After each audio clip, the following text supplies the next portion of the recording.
Happy penultimate project for the 12 projects of Christmas 2025. We are finally on project number 11, and we're using this amazing designer series paper, and I'm not even going to try to tackle the name right now. I had it down a couple months ago or last month, but it is too much. It is a mix and match item in our mix and match section in the catalog of the September to December 2025 mini. And in it, it's got some great punch out pieces, which we are going to utilize on today's project. Now, we are not going to make a card with this. Instead, we are going to do something very special. So you'll just have to watch to find out what that is.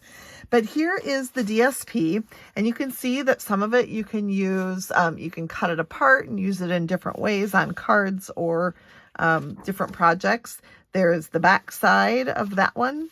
Here is the mistletoe side, and then again, a piece that you can cut apart. I actually cut a piece of this for our project today, so you'll see that in action. And then we've got a garden green plaid. And then I love this piece because you can cut it apart and use it in so many different ways and different projects. And then we go to, did we look at that one already? I feel like we did, yep. And then we have my favorite, the plaid side, which we are using today. And I even love the back side of that. So loving all of the paper. You can see all the little punch outs are going to be all over the place if I don't get these packaged back again.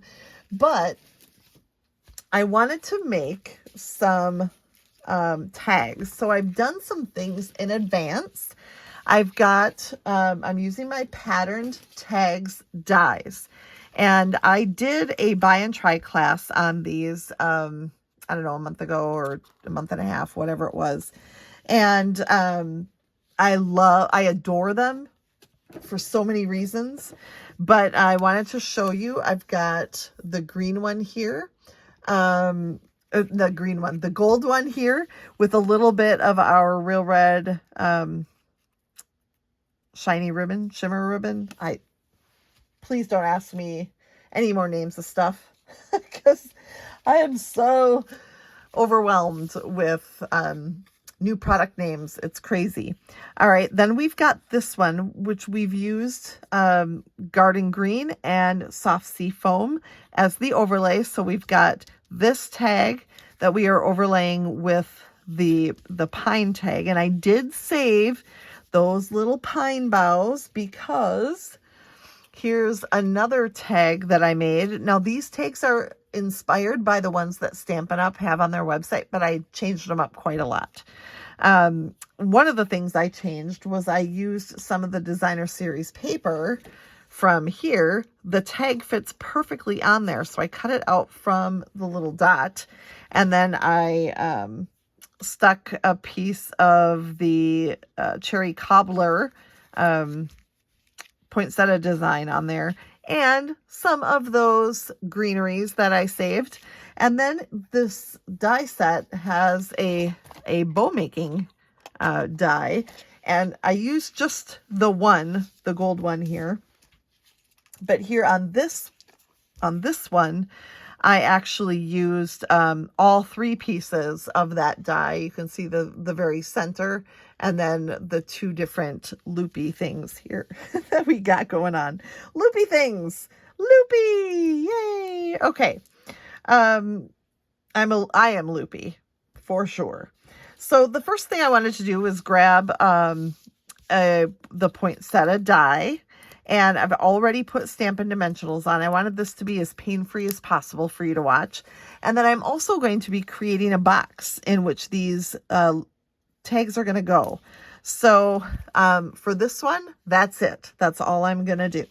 Let's bring back this one. And for this one, we're going to add our cardinal. Perfect.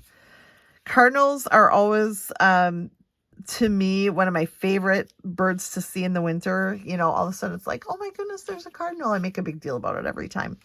But you see the cardinal looks really good on there. Again, these are inspired by the tags that are on the Stampin' Up! Website. inspired by, but very different from. And on this tag, we're going to put the tree dies, or the tree die cut from the Designer Series paper. So that's just going to go on here. And you can see I used the little gold tag topper there that's in the die set as well. And I've used the real red and white twine. Here I use the linen thread. So you can see I'm using a lot of different product in my tags. And then for this one, I grabbed one of the ornaments from the dies, from the die cuts. I'm going to add that onto my gold tag, followed by a piece of our greenery from this die right here. I see glue. That's a good sign. Okay, we're going to add this up here near the top, but I also want it kind of hanging off the top of the ornament a little bit like that. And then I've taken 2 pieces of linen thread, and I'm going to glue dot the bow onto my ornament.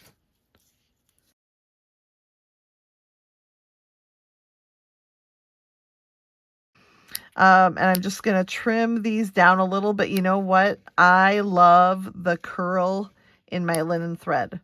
I don't know how you feel about it. I'm a huge fan. I love how it curls. It gives it texture and just whimsy. And I love it. It is awesome. All right, so I've got my tags done and ready to go. Now I'm going to create my box. So I've started with a piece of crumb cake cardstock that I cut 5.5 by 4, and I have scored this at 2 spots.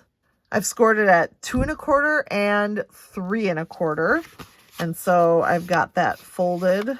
And this is going to be the outside of my tag box. Then I'm going to flatten it out again because I'm going to add some of the DSP from that same set that I showed you at the beginning. So we're going to add that here. This is 2 inches by 3 3/4 to give us a nice border around it. Then we have some pockets to make for the inside. So this piece right here is cut at 5.5 by 3.5, and we're going to do some scoring. So let's score this at 1 1/4, and I'm going to start on this side. Oops, I don't want to cut it though. 1 1/4, 1 3/4, 3 3/4, and 4 1/4. And then from along the short side here, I'm going to score it at 2 and 2 1/2.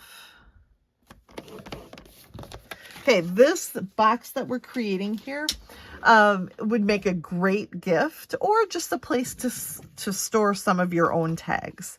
All right, so we're going to go to that center section, and I'm not going to cut right on the score line, but just away from it a hair so that we get that little angled piece when we put our box together.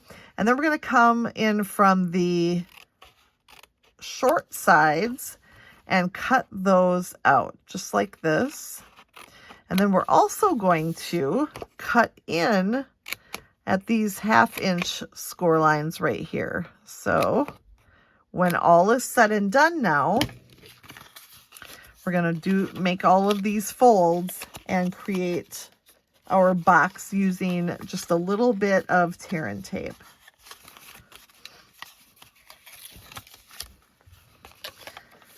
All right, so we're going to add tear and tape over here on the end.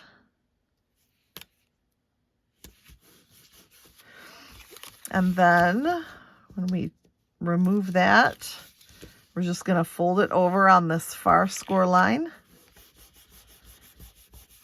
and then it will pop up into a little box. Okay, so then what we're going to do is I'm going to push the long side in first, then the short sides, followed by the last side, which then folds up over the bottom edge of the box. So we're going to add, oops, I got some linen thread pieces hanging. We're going to add our glue right there on the flap, folding this over. And here is where a bone folder really comes in handy, because we are going to use that to reach inside and burnish that adhesive. So we're just going to get that taken care of. And then bringing our box back in, we're going to add our outside back in. We're going to add our boxes to the inside. I created one without you because I don't want you to have to wait for me. So we're going to be generous on the glue, and we're going to add it just to have a little bit of border on 3 sides of our box. So I'm using thick I'm using regular basic white cardstock here, but I think thick would be great too. So we're going to do that to both sides. And the boxes are each about a 1/2 inch in height, or in depth, maybe I should say.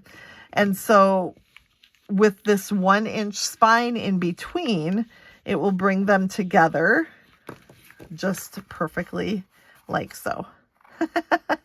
That is so dang cute. And of course you would want to make more tags so that you can fill those up, but these tags fit perfectly inside. And we're going to add a belly band to it. So for the belly band, I have cut it at 7 inches by 1 inch. And what I've done is scored it at not 3/4, but the 16th inch in from 3/4. And I forgot which 16th that is. I should be able to figure this out. It should be 11/16 from each end. And at also 3 inches and 4 inches. So that's how I got my sizing here. And I'm going to put this around the box. And then you can see that I will need another piece of tear and tape here to hold that down. So I'm just going to grab that really quickly. You could use liquid glue too, I suppose. But I'm grabbing the tear and tape. This is project number 11. We're actually going to do it. There was a point at which I wasn't sure with things going on in my life that it was actually going to happen. But here we are. We're almost done. And so we're just going to adhere our belly band. Now, just a fair warning about belly bands. You don't want it to be so tight that you can't slide it off and on, right? So make sure that you have not pulled it super tight, but it's just comfortable there. Then I decided to take the wreath from the Designer Series paper. It's another one of the die cuts. And we're just going to add a couple dimensionals down the middle, because we're going to add this to the belly band. Gotta decorate that belly band. Come on. Okay. And followed by one of the amazing bows from the Pattern Tags dies. Okay, so I'm just going to put a little adhesive there in the middle, add my other loops of my bow, and then we'll add this to here. And then there is a center. I don't know if you can see that. It's a teeny tiny little center for our bow. It is cut using the dies as well. I think I showed you earlier how that works. But we're going to add this to the center of our bow. And I'm not even going to worry about any more embellishments, simply because there's ribbon hanging out of the tag box. And just a fair warning about this, because, you know, the tags are a little bit smaller. If you tip it upside down, they're going to come out. But look at how stinking adorable that tag box is. I am thrilled with how this turned out, and really thankful to have such cute tag options in the pattern tags, guys. I love those so much. All right, so here is your box. Here's project number 11, and I will see you back here again very soon for project number 12. It's been so fun. I don't want it to end. Merry Christmas, everybody.